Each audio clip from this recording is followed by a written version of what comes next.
like Fiora, you could say, unlocks Flame a little bit more in his style of play.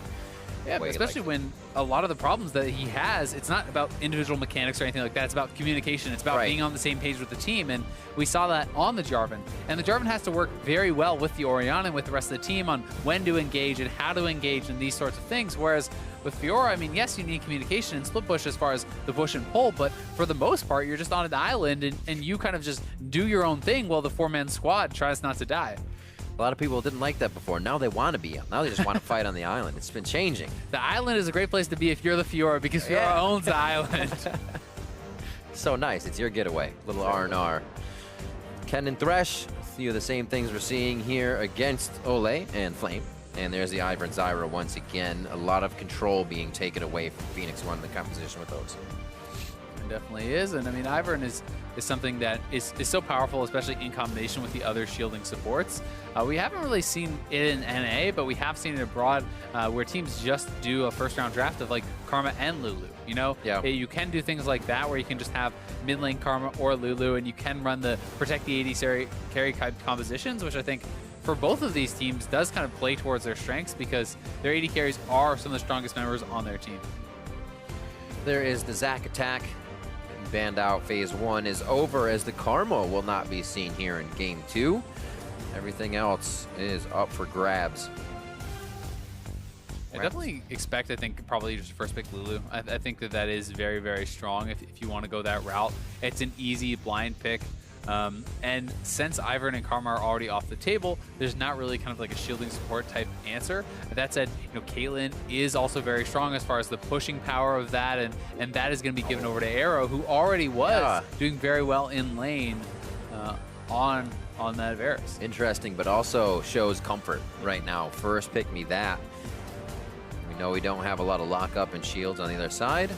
Well, Immortals answer be here for 1 and 2. And I mean, either way, for Immortals, they were going to get a trade, right? If you take Caitlyn, then you can probably grab Lulu. If they take Lulu, then you can probably grab Caitlyn. So I definitely expect them to draft the Lulu here. If they don't take it at all, then I would be really surprised by the lack of priority there. But it is possible to just pick up something like the Elise instead if you want, but I definitely think the clear-cut pick here would just simply be Varus and Lulu, and you run back essentially, you know, the opposite lane. Says he wants to lead, and he has a voice here in second pick as well. Varus, Elise are the pickups for Immortals. And no priority on, you know, Xayah either, which has been very highly prioritized by some teams and some members, especially, you know, we saw it shown off in combination with Rakan by CLG earlier today. We saw some Xayah in Europe as well, and it can be very, very strong, but I'm just not really a big fan of the draft so far for Immortals, just simply because I feel like giving over the Lulu is kind of a mistake. Yes, you can draft something like a Nami that lanes very well against it or whatever, but Caitlyn Lulu is such a powerful duo, and the fact that like blue side can actually get both of these picks without really having to give up anything that they really care about feels like Immortals has already kind of dropped the ball a bit. I mean, Elise is not really an Inori champion whatsoever. Like I don't even think that Inori would have played Elise if it were left up. So why are you prioritizing that so early? Why are you trying to get that out? It's down there in his picks for sure. Interesting as well. Renekton getting locked in here, so top lane choice coming in for Flame as he wants a little bit more damage in that pressure. I mean, he had the Jarvan last time. He had what he needed. This time he's going to get a little bit of more tankiness in it. Yeah, you do get a little bit more tanky, and one of the big things is that your early game pressure is very, very high. You know, you're such a lane bully, and in combination with Elise, that's a very powerful diving duo. So if they can get to a strong place, you know, depending on what Phoenix1 picks as their top laner, the 2v2 can be very heavily in the favor of Elise Renekton, and diving is very powerful with your level 6 ultimate. You have more HP to tank up the turret, plus Elise can reset the turret aggro with Repel. So Immortals should look to try to ban out 2 top laners probably from Zig and try to get a very advantageous matchup, because that's really where they need to get their edge from this draft. There's Immortals, and maybe we'll see a little bit more drafting composition that would actually favor their lane switching early again. I mean, it's possible. I think it's going to depend upon a lot, like what support they pick, like if they can actually push. Because right now, you know, Caitlyn and Lulu is a very strong pushing lane that can shove you in, and you know, with Karma off the table, Zyra off the table, who are 2 of the other really strong pushing supports. There's some rotation. you know, Bard can be good with rotations, but you do expect this lane to be pushed in against the Caitlyn and the Lulu if they really want to shove. There's the other side of that we were talking about just a second ago. The Shen now to the Kled for Zig, as he's going to be going even more forward in these fights. They pick up Ryu on the Orianna, as he was Ahri in the first game, and that may go to the hands of Pobelter. And Ahri, you know, as the counter pick to Orianna, it's one of the best matchups in that 1v1. It can be very, very strong. So Pobelter should have the advantage there. You would expect that Flame should have the early advantage against Zig. But that said, this as a teamfight composition from Phoenix1 is ridiculously powerful. And the engage is going to be so strong. It's so easy to actually deliver that shockwave because you pop the Kled. Olaf is charging in behind with the Orianna ball on them, and you can pick people off very easily with that. You can initiate team fights very easily with that. And Olaf just does not care about any of their CC. There's no like shielding, so there's no peel because, you know, Cocoon's not going to do anything, Charm's not going to do anything. You can't actually stop him. So it's very, very scary for the Varus to have this shielded up, powered up Olaf charging you down. Well, we'll see if Cody's son can keep himself safe. Varus not having the most escapes in his kit. You can just throw down that hail of arrows, and Chain of Corruption will just be eaten by a Nori's Olaf. We'll see how they do. Like you said, an aggressive composition, but a little more aggression as well into the hands of Immortals. Flame getting a Renekton he can be a bit of a beast with now in the top lane, as opposed to kind of waiting for his Jarvan to come online. You see there, hashtag P1, hashtag IMT win as we go into game 2. Phoenix1 holding true with their strength of the third place team coming out of the split, or a spring split, I should say. Here with a game 1 win, looking to make it 2-0. Yeah, I think they're on course to do so. I think that their composition is very strong. They do have to play around some of their weaknesses, which would be perhaps the early solo lanes. There may be some advantages for Renekton and Ahri, especially in combination with the Elise, which is such a strong early ganker. Olaf obviously can match to a point, but it's more at level 6 that Olaf is kind of, you know, able to match against that Elise when you don't have to worry about the crowd control. So we'll see if Immortals is actually able to get anything done early, or if P1 is going to roll through this series. All right, we are on the Rift. A very early Varus Elise pick, so we'll make sure we keep an eye on those and how strong they play out for Immortals. Smithy as well, we just heard him saying needed more of a leader voice on the team, right? A lot of people expected kind of Pobelter to be that as Immortals started, and Pobelter still had that mid kind of job to do, if you will. A lot of pressure there. Now Smithy comes in, can start to relieve a bit of that pressure, and maybe we'll find that Season 1 Immortals brought out once again. And that would be exciting for the team. And you know, it can take some time. Oh yeah.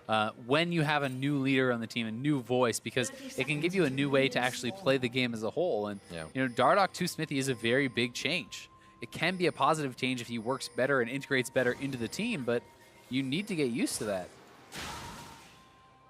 They've actually been spotted here, I think, but Smithy may not have seen them sneak their way in. If they can catch it with an axe, they could actually force a summoner here. He's gonna wait. Oh, they're going all the way around. So they're not going to allow him Raptors. Oh, they're going to push him out. It's going to flash. Force a flash as well. Nicely done. The bear trap would have pulled him back. Luckily, it did not trigger in time for him to head over. But now they'll be able to work a little bit more towards that top side of the jungle, and they're going to rinse and repeat. They have to be a bit careful here, though. I mean, they could get collapsed on. They don't actually know that they're there. So they may actually try to do a delayed attack here onto Smithy, but there's 3 members up here. And missed. Cosmic Nori's Binding done. taken down to Nori. It's going to Flame. Is that going to be first blood for him? There is no smite here. His ghost is down, and so is a Nori to start things off. Exactly what Immortals needed. And now they're going to be pushing through. A kill to possibly come through on Zig. He's got Scarlet to hop off. May not be a chase after that, but not what P1 wanted for the start. Immortals smiling ear to ear. Yeah, I mean, Nori and Zig just never left. After they forced the flash, they just stayed there. And yes, there will be some losses as far as the minions and XP, so we'll have to give it a few minutes and see where things really end up going. But it's first blood for Flame. That's where they needed to kind of have some early success, so that is good for them.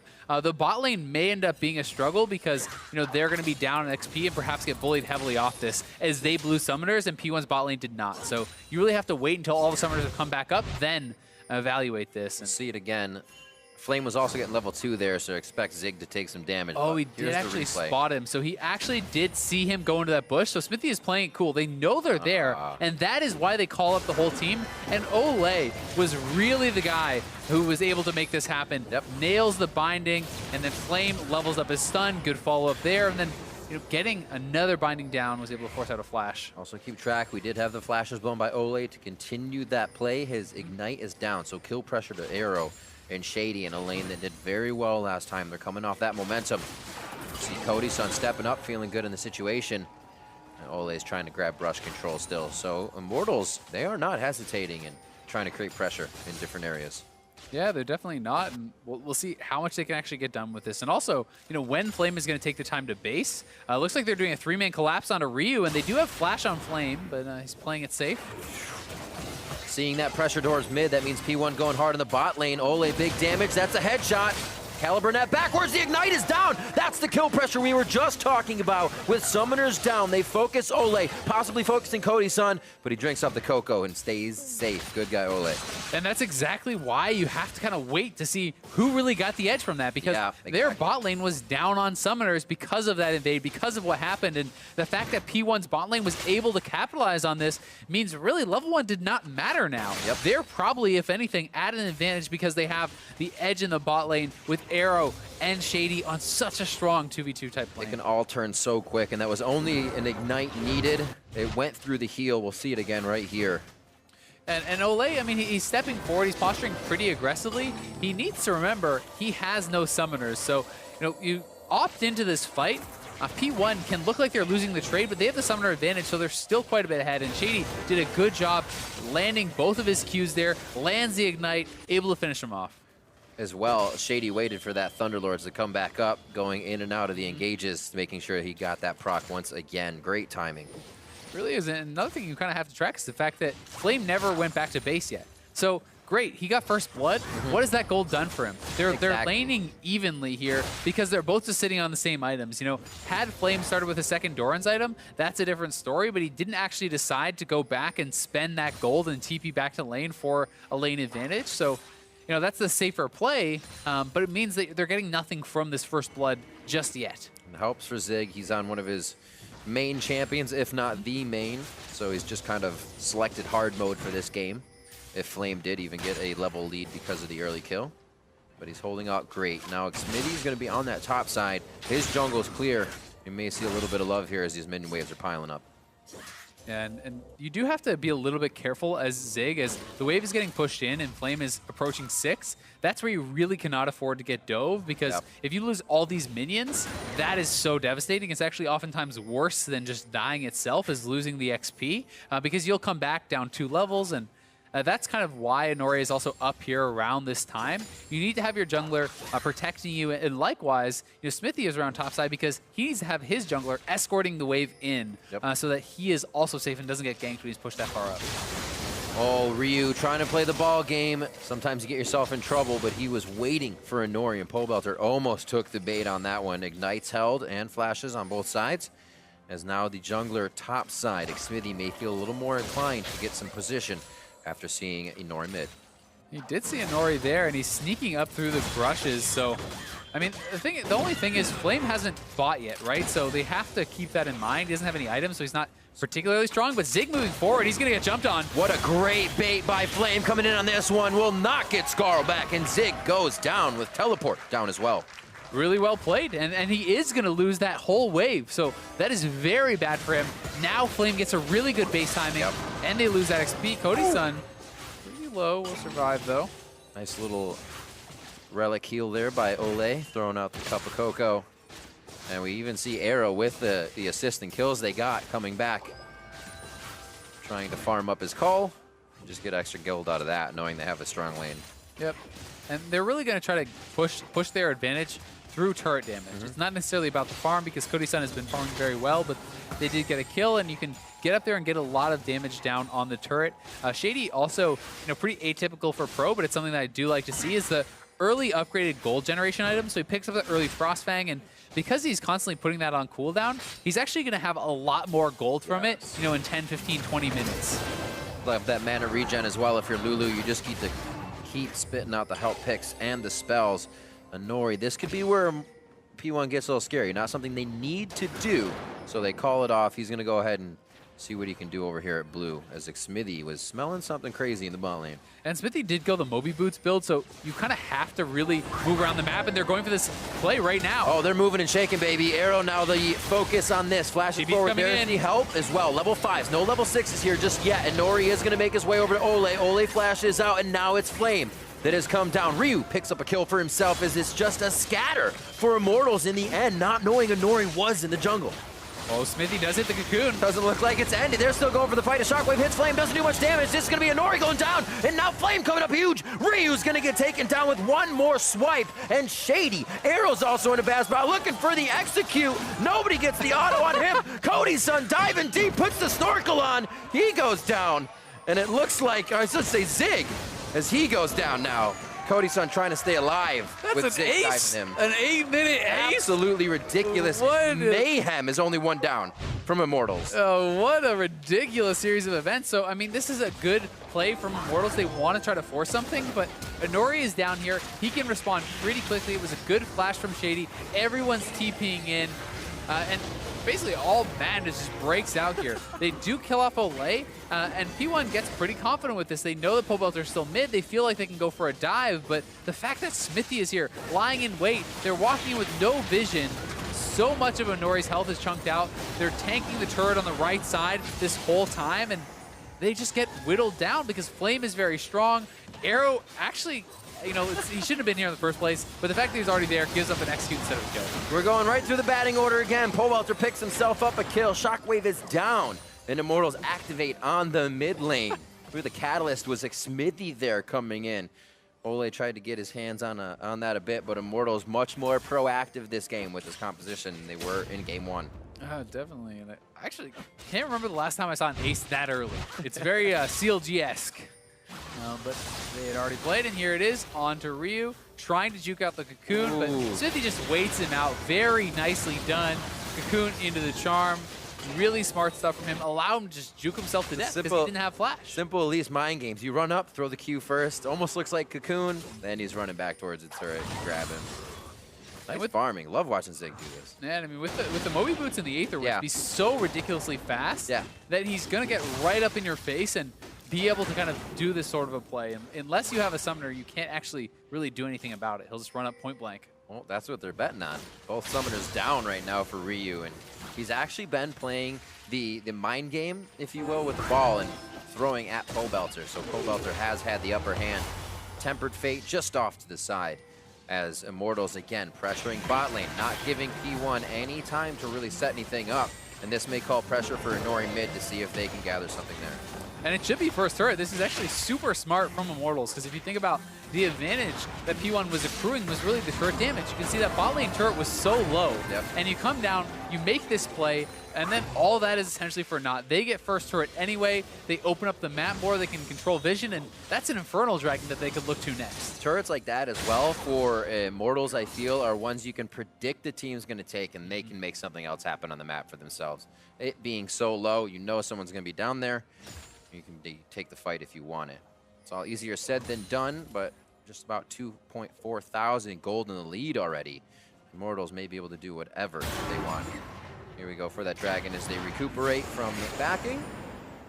Or at least just grabbing vision for now. Maybe they'll take the fight knowing it's a long lane. I mean, they could just go for them again. They're so far up. There's no turret here. You're not safe, and Elise is back again. And that is why they took the Varus the Elise to begin. Unfortunately, it cannot continue this time. One safety minion up. Are they going to take it? Pobelter goes to the wall. Oh, finds Arrow. The kiss of death coming in immediately. The charm saved up for Shady. They're going to go 2 on this one. Pobelter looking to get it. Cody's son will secure that one, if you will. Ryu trying to push mid lane. He is winding up, but not doing too much work.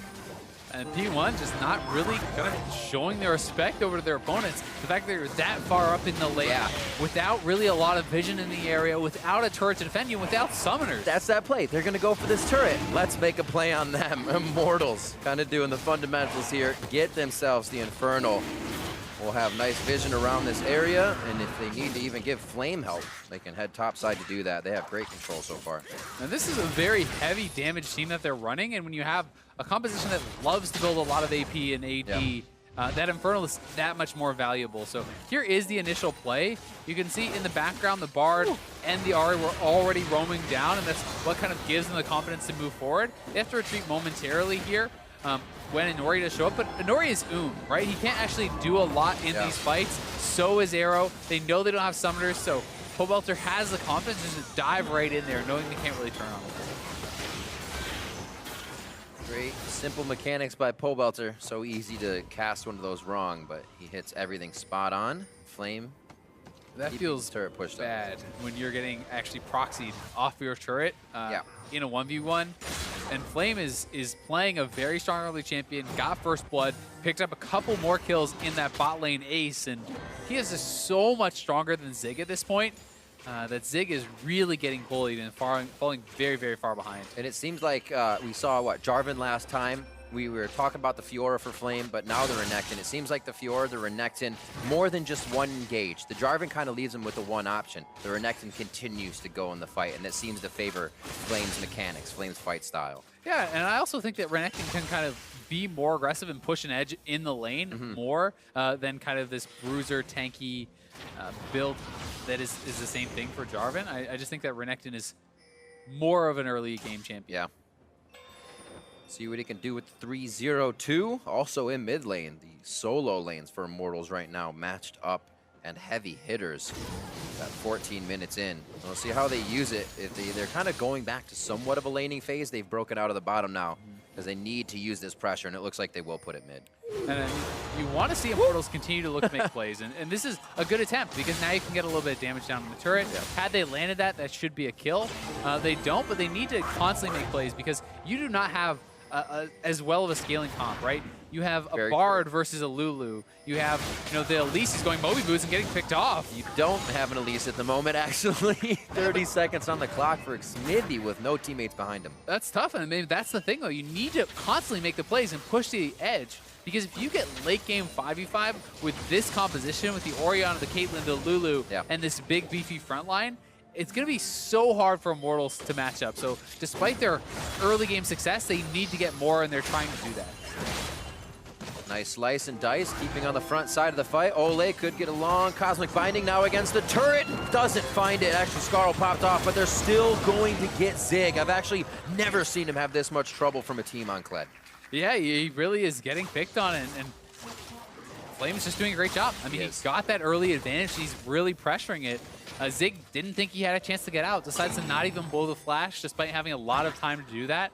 Just kind of accepting his fate there. But it means another turret, and this is exactly what Immortals need to do, and it's kind of what they failed to do, play to their win conditions in the last game. And having some series of wards as well isn't even helping P1 at this point. The journey is just allowing Ole and the team past these wards, past any of the vision that would keep you alive, and it's like you're getting a Zac engage from everybody on Immortals right now. Yeah, and it's one of the things I really do like about Ole as a player. He's a playmaking support. He plays stuff a lot like Morgana. He likes Thresh. He likes the Bard. He's very, very good on these explosive champions, and it's something that Immortals kind of had lacked for a time. That playmaking player, someone to look to make something happen, and I like the fact they're putting him on a comfort pick here, and he's getting something done. 2 Rift Heralds for Immortal over these past 2 games. We'll see if this one allows them to take a turret. We'll view this fight one more time. And he goes in. I mean, Zig is already very low, so he is probably correct in thinking he can't actually get out here. So does just decide to save that summoner, and the big thing is they got the turret afterwards, so they're trying to continue extending this gold lead.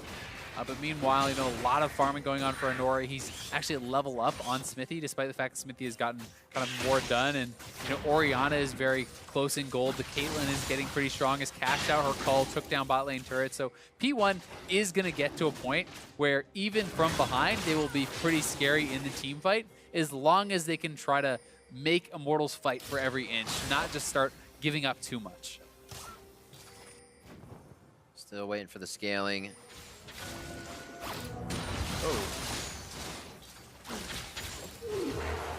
And not close enough for the binding. Chain of Corruption's flash as well.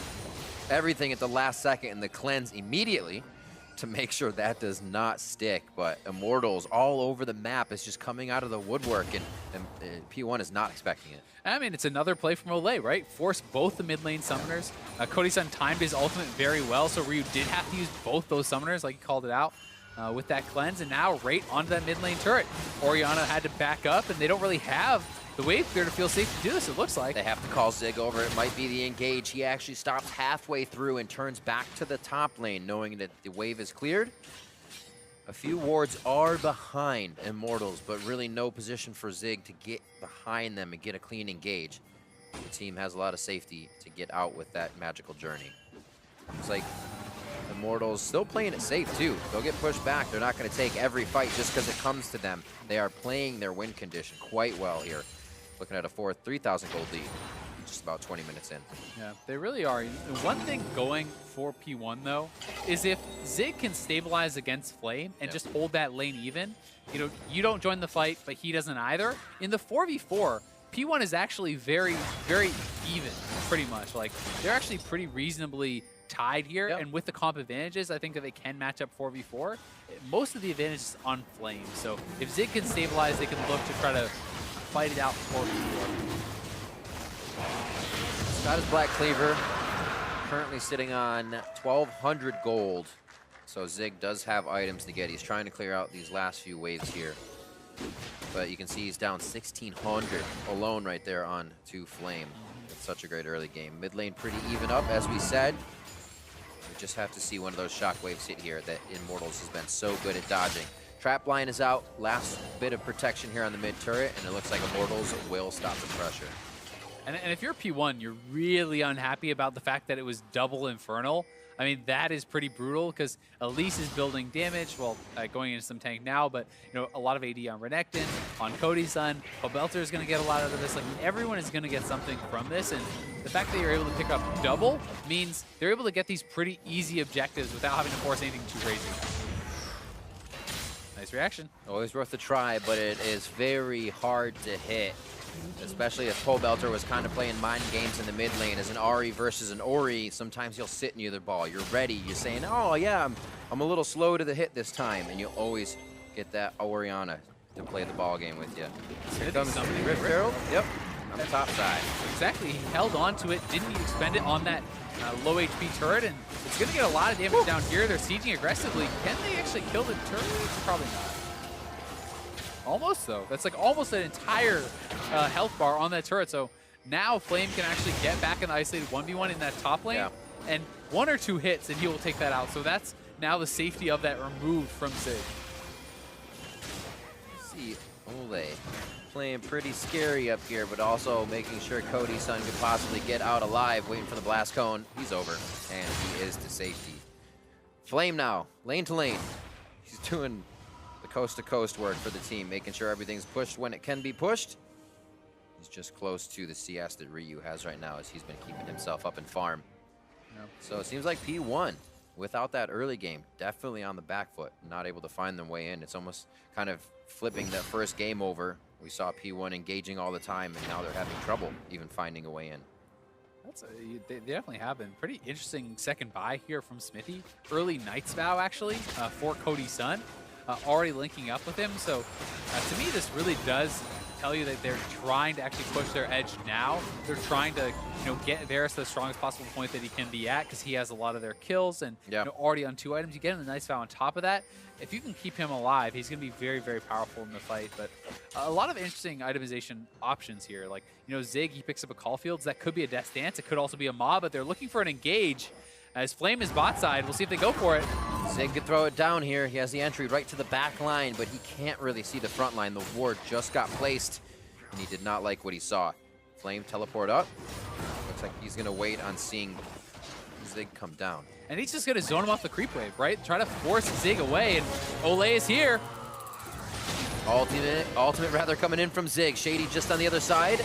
He's going to slow the team. That will alert them the rest of P1 is here, but it's no way to engage, so Immortals can still stay, play in the jungle. They're really not fearing anything right now, as they know P1 still has a bit of work to do before they can take the upper hand.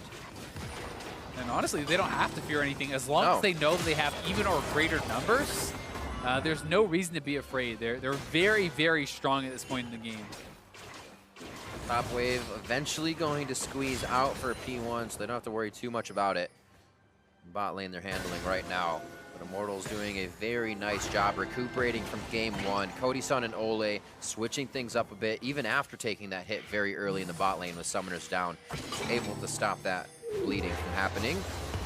And again, Ryu, a very big focus here. They know that's a game-changing ultimate from Orianna. That's not the first Tempered Fate we've seen for him. No, definitely not, but he has been able to do a pretty good job avoiding that. The fact that Immortals now got all this vision around the bot side jungle gives a lot of safety to Flame to play aggressively. He'll know if Olaf or someone is kind of coming over there, and if he actually has to be safe. Looks like Ryu expended his Shockwave and Kovalter expended his ultimate, so I'm assuming that was a trade there to dodge out on that Shockwave. Gotta try. As many times as you know she's gonna Spirit Rush away, it's Spirit Rush or Shockwave, right?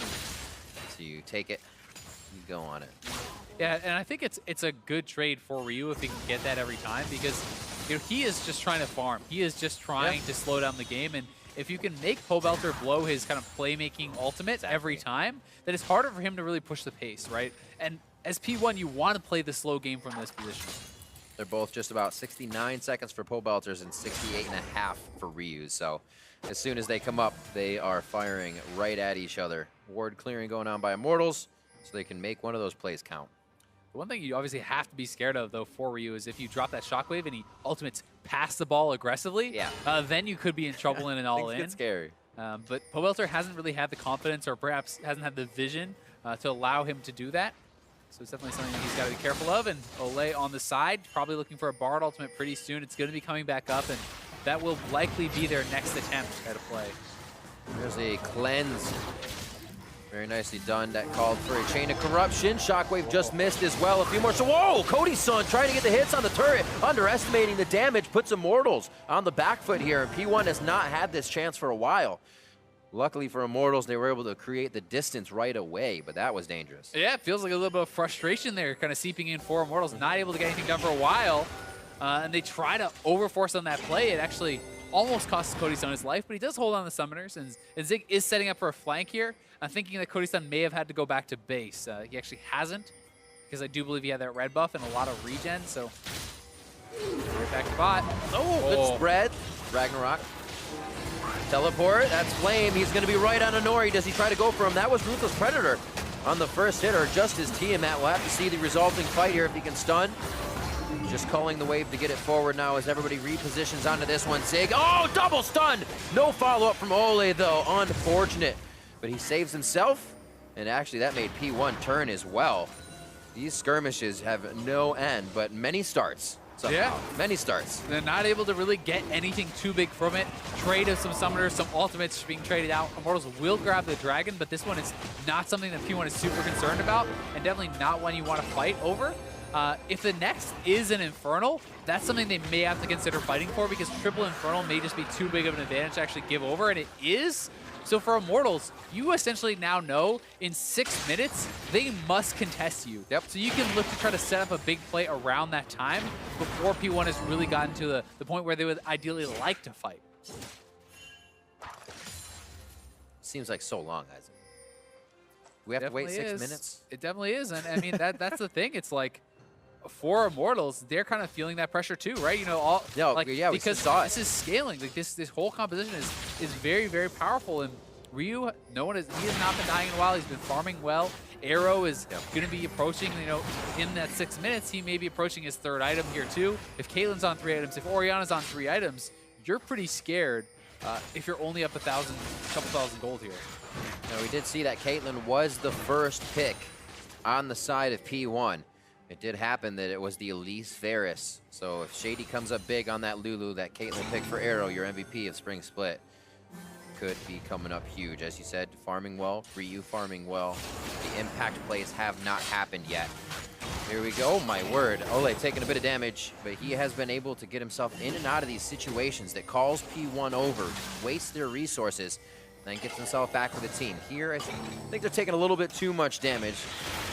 A little too much grief for the advantage. Yeah, they're trying to see if they can get control around the Baron, Yeah. you know, force P1 to come forward, then you make a play. Because you do have a lot of pick, you have a lot of CC, but you don't have a great straight up just walk at each other 5v5. You need to hit an Elise Cocoon and pick that person off, or a Charm, or a Bard ultimate, something. You can't just walk straight forward through a Shockwave, through, you know, this Caitlyn trap line and expect for it to work. There's a shockwave that hit. We haven't really seen the damage yet. They haven't either, so they don't know the distance. Xmithy now has alerted his team. That's an ouch. Orianna is strong, boys. I mean, Ryu has been farming for a long time, and he is getting very powerful. I mean, so much farm on him, and even Zig going aggressive on Flame now. Now that he has completed his death stance, despite the fact that he is down that Gargoyle Stone Plate, he's pretty strong at this point. See Ryu chatting it up with the team right now as they make calls off of that move. Knowing that they have Xmithy down means this is an opening. Pobelter is kind of coming around behind them, though. Oh, they man. may look to set something up here. Arrow gets caught. They will look to fight. Pobelter now in a ward. Actually, he's cleared it with his sweeper. And that's not going to be an engage. Somehow Arrow gets himself to safety. Ace in the hole onto Pobelter, as that has just been continuous from first game to second game, as the AD carries have even changed that champion. Okay. Interesting interaction in the journey to the bear trap. And it looks like they are going to get themselves some damage on the turret. Good wave clear here from Cody's son and Ole. And now Pobelter waits. He was patient on the outside, biding his time. And can Flame actually be the one to cut them all off? Level 3 ultimate. Zig's looking for him. They feel like he could be coming from that right side, and Nori will be the face check. This is not a resulting fight, but it might mix things up for a second. Not able to actually continue the play. P1 is just playing so patient, and now it's Ole caught. Shockwave. Very surprised it did not clear out Ole. He must have got a heal down on himself. And it looks like a flash there. As he gets out, summoners are coming back up as well for Arrow. He'll be a little bit safer on the Caitlyn. And I think both teams... Oh, they are not going to wait for ultimates, but finding a Nori on the Cocoon is not the one they can take down. Exactly. And Nori is so good at actually face checking into this. You have the Lulu behind him for the shields and speed ups, and if they commit to it, you ultimate, you run right out. So it is definitely someone who is pretty good at playing from those scenarios. Zig with that death stance doesn't really mind taking a little bit of damage here and there. He can lifesteal that back up, and Ryu is getting very close to his third item. In fact, he actually decides to purchase that Ludens instead of waiting for a death cap. So he has his 3 items. Yep. Arrow's on 2.5, and there's still 2 minutes until that dragon spawns. So these guys are going to be at very, very strong points. Pobelter working off the ball, making sure the team, he knows they can defend mid. They just did it with Cody's son and Ole versus 3 for a while, so he is not needed for wave clear. Oh, that's going to be the hit. Xmithy's in it as well, and they have a Nori on the other side. Pobelter coming from the side. Teleports there. Ryu gets hit. Wild growth on a hit from Shady. He's been on point with the ultimate, but can he save the rest of the team now? Zig in a bad spot, tries to get to the back, and Immortals are starting to crush the health bars of P1. Both teams gather with each other. Cooperating now on either side of this mid lane. It looks like a Nori still trying to gain vision, but nobody went down in that fight with the safety of the supports and their teammates. Yeah, again, just it ends up being one of those fights where it's just a trade of summoner spells and ultimates, and no one does go down. It looked like it was kind of some of that anti-synergy with the Cocoon landing on Ryu as the Bardol comes in. You may have wanted to just deal damage into that with the cleanse not up, but Zig does need to reset. He needs to get his health back. And try to get healthy and back out there on the map, because 45 seconds until Infernal, P1 needs to have vision around this, needs to try to set that up, because if Immortals get it, they should be able to close it out. So that, in my opinion, should be the focus for Immortals, even more so than perhaps the Baron right now. But obviously, you do need to keep in mind that your opponents could look to rush and trade. And Immortals putting up a very similar game to P1. Look at Flame in the solo lane, Pobelter in the solo lane. That was Zig and Ryu last time, doing very well at 3-0 whatever and 3-0 whatever. Now it's Flame at 3-0-3 and 3-0-2 Pobelter. These guys going off quite well. And now they're looking somehow to close out this game. They've also done a very good job at not giving P1 an objective to fight at. And Zig is top without TP, so P1 may just be making the call to not even fight for Infernal, which seems bizarre to me to give over a free third Infernal to this team, but I guess they don't feel like they can fight for it. They feel like they're too weak right now, perhaps, and they may try to force around Baron, but they're not going to be able to do anything. Cody's son's going to take this easily and then move back up to the team, so that's really big for Immortals. Flame has also taken top CS, got his stone plate as well to be a beast if he needs to teleport into the fight. Remember, those teleports are now mismatch as Immortals are solo grabbing objectives on the map. That's 4. And now in another few minutes, they're going to be able to go for that Elder Drake. As we said, knowing they can force that fight. In the previous game, it was the same situation. 10-6 here, 32 minutes in, as the Baron Vision starts, but it's just the jockey for that area. I mean, to put some things into perspective here, with the triple Infernal and the Death Cap, comparing the mid laner's AP, that's 300 AP on Ryu compared to 560 about on Pobelter. Like, that is an insane advantage. And Pobelter has so much AP now, if he catches anyone, he can kill him off. Oh, Cody's being torn apart right now by Inori, but Inori gets turned around on it. Smithy dodging the ball. Ole over the wall. He's going to be a bit of a chase now with that Shrine behind him for speed as well. And it looks like, again, the team separate, not fully knowing what their initiation or the end result will be. Inori in a bad spot. He's got Zig just next to him. Pobelter misses the charm over the wall, but he gets the Orbit Deception on the return.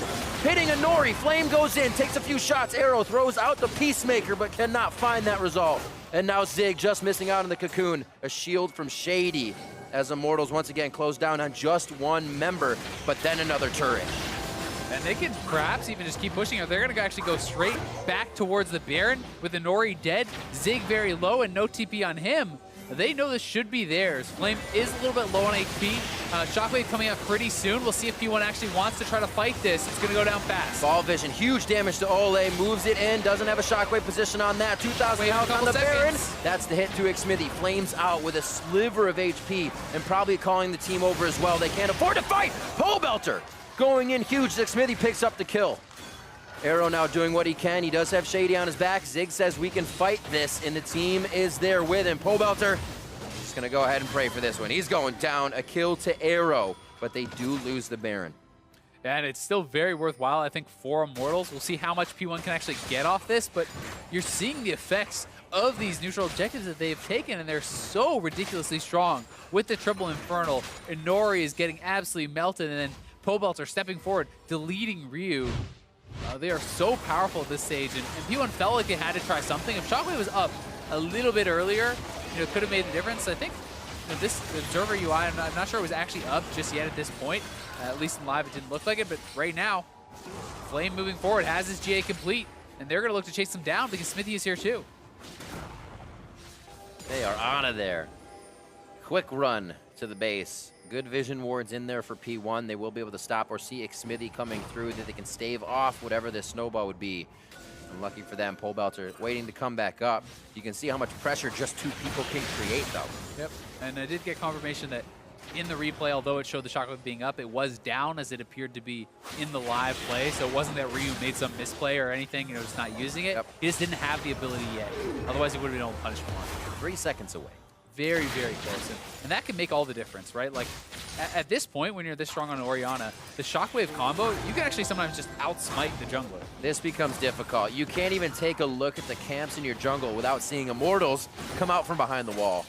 And even then, P1 wants to get as much damage as they can on the outside fight when they're trying to make Immortals retreat.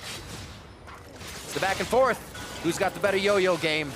P1 goes in, P1 pulls out. Immortals tries to get themselves a little bit of room. A huge wave on the top side is about to crash into the turret, and it's got to be respected by P1. Yeah, I mean, Immortals has a great gold lead. Oh, that's a ward. Yes, that's a ward in a wave. Never mind. Their composition is going to get, like, outscaled technically, but with Triple Infernal, like, all that math is essentially out the window. So it's going to be so hard for P1 to really do anything here. Yeah. They need a really good Shockwave from Ryu. It's basically reverse situations now, where Pobelter was not able to find that Shockwave last game. We'll see if Ryu can do any better this time around. I think you'll be able to find that Shockwave on Oli and Cody's. They're the 2 that actually haven't separated, so if you're ever going to find 2 people to hit, those might be the ones. P1 was playing the same thing against Pobelter's Orianna. Great separation in these fights, but you can find that AD carry and support next to each other. That possible chance. And that would be huge if they could. You could follow up with the Olaf and that Kled diving in and maybe then win that fight. But if you're going front line to back line, if both ADCs and both mid laners are hitting each other's tanks, Triple Infernal is such an insane advantage that your tank line gets melted. Almost 10,000 gold in the lead. Stretched thin now. P1 across the front side of their base. Immortals puts the finishing touches on a few of the outer inhibitor turrets.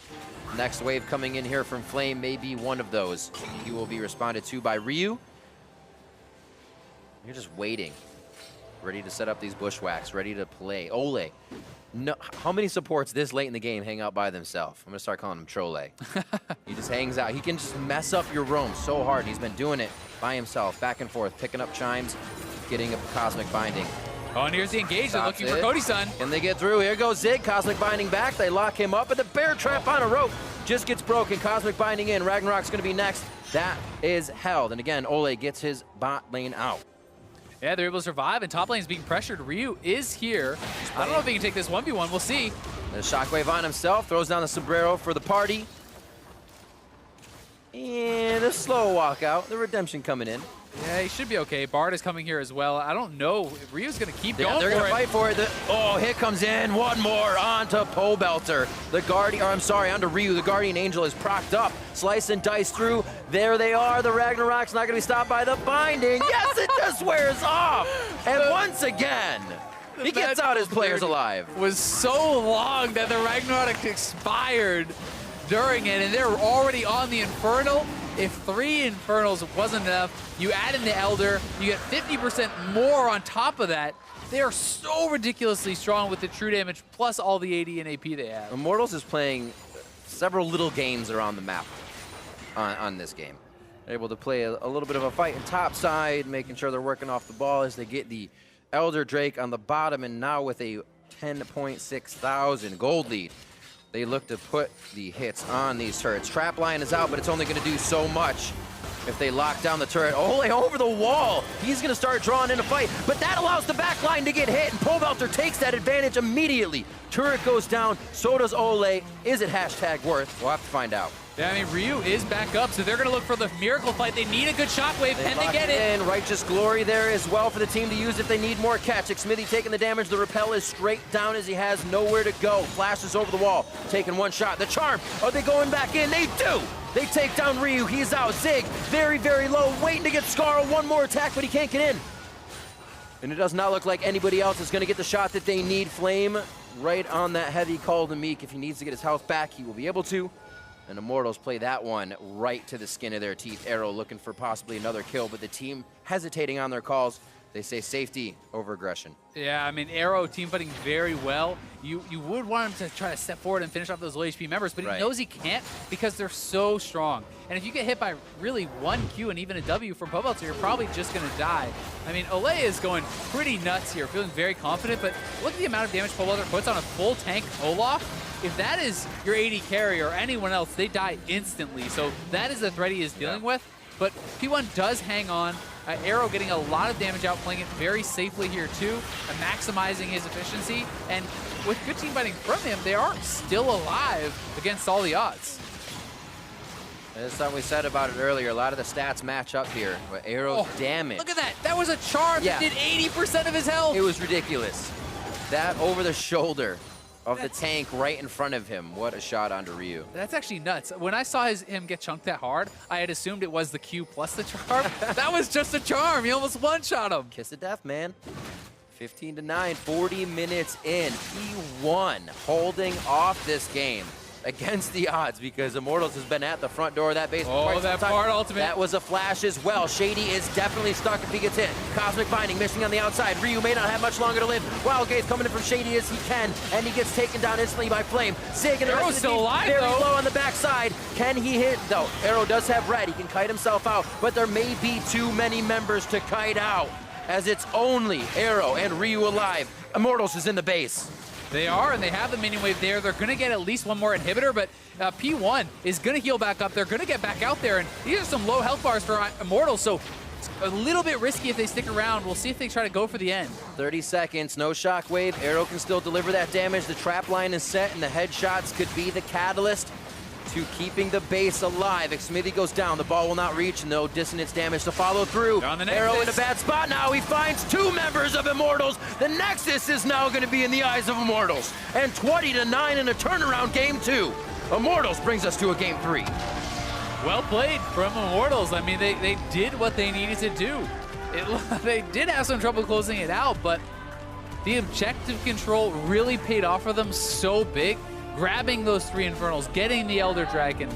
And really that was the biggest difference throughout this game, because P1, they got behind early, but they were able to delay.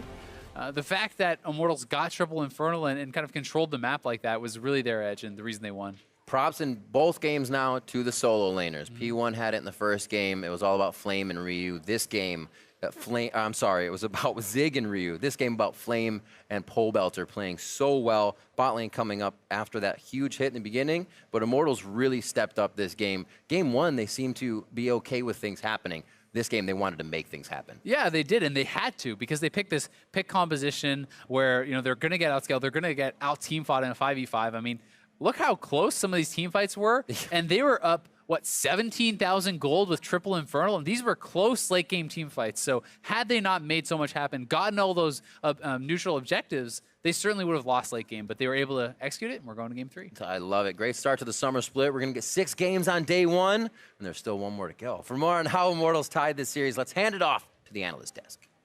Thank you, Riv. Going to game 3 again here in our second series. This time, Immortals striking back to even it up 1-1. But I got to be honest with you, I did not expect that game to go as long as it did based on how it started. I mean, we had the craziness at level 1, blowing lots of summoner spells and even getting kills handed over. And then we have the 8-minute craziness to the bot lane, which we'll get into. Before we do that, let's look at Champion Select again, because minor adjustments were made by both teams. We swap out the Jarvan for the Renekton, and then we get the Bard here for Ole, and I feel like it's an entirely new look for Immortals. Yeah, and I really like that, because you think back to Ole's champion pool from before, loves things that pick, Thresh, Morgana, he's even pulling Thresh bans, right? This guy loves to play champions that catch people out of position, and he can identify that very quickly, so I think the Bard is a really good playmaking champion for Ole. And then they also had a top laner that could shove out, that Flame looked very comfortable on, and they went with just overall a more pick-centric composition instead of team fighting, which I think does suit Immortals' style a little bit better.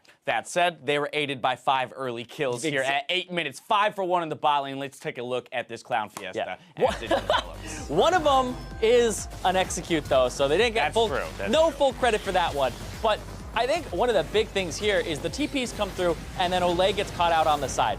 Right now, Cody-san actually goes up to kill some minions to hit level 6, and he just continues to make sure that they can have that ultimate. And then the rest of P1 actually wrap around, and this ultimate becomes crucial here to lock down Inori, and it actually spreads to Ryu to keep him in place and deal some extra damage there to get them and pick up those early kills, and then have the wraparound. And Arrow really just wanted to help. He just walked straight through the turret, but the fight's already over by the time he gets there. Gets the execute off, but 2 kills over to Renekton. That sets up, as you mentioned, Flame on a split pusher, looked very comfortable on this champion, also had the gold to make work with. Exactly, and I think a big thing, like Azale was talking about it right there on the desk, that this was a team composition that kind of got outscaled from Immortals, and P1 would just out-team fight you, even though they were so far ahead in the late game.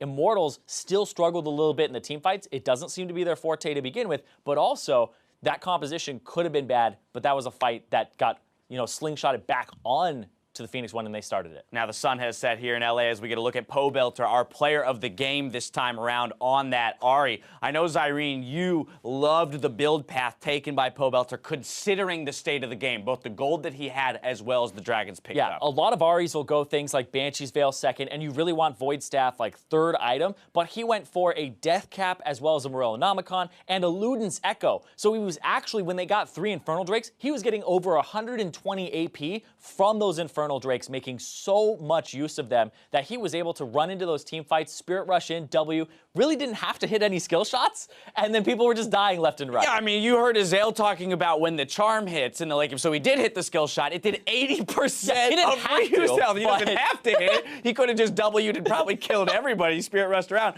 and yet he was still hitting the skill shots, and that's the thing. Now, I do want to take a step back for a moment and say, while Immortals did get the victory, we have to acknowledge that they did it with a substantial lead from very early on, and it still took some time. So, of course, we'll be looking for them to clean things up, be able to close a little bit smoother. And then on the flip side, we got to give a nod to Phoenix1, a team that even last split during the spring seemed to surprise all the time with how many comeback victories they would have, or at least their ability to stay in games and elongate them off the backs of players like Ryu and Arrow. Exactly. I was about to say their 2 carries in their mid laner and their AD carry with Ryu and Arrow. those guys are very consistent. We even saw like last people up at the end of the game, you know, fighting tooth and nail to make sure the Nexus doesn't go down. I think their carries are very solid players. It's just the people around those carries with Shady, you know, getting acclimated completely, and then Inori coming back into his role as the starting jungler, and Zig, who actually looked really out of sorts this game. So they didn't have kind of their rocks around them to build and have that foundation on, so their carries really didn't get a chance to shine because their front line was just dying so quickly or getting picked off. Well, the teams are all tied up, but only one can claim the series, so meet us back here for Game 3 of Immortals versus Phoenix1 right after the break.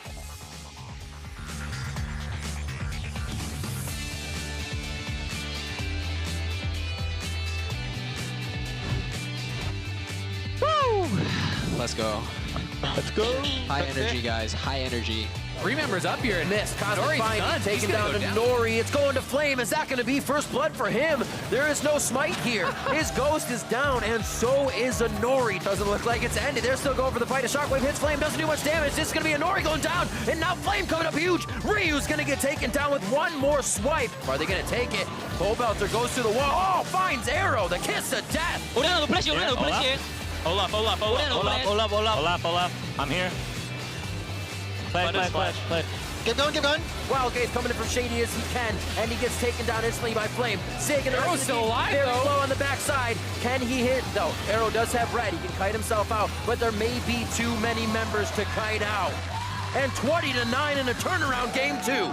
Immortals brings us to a Game 3.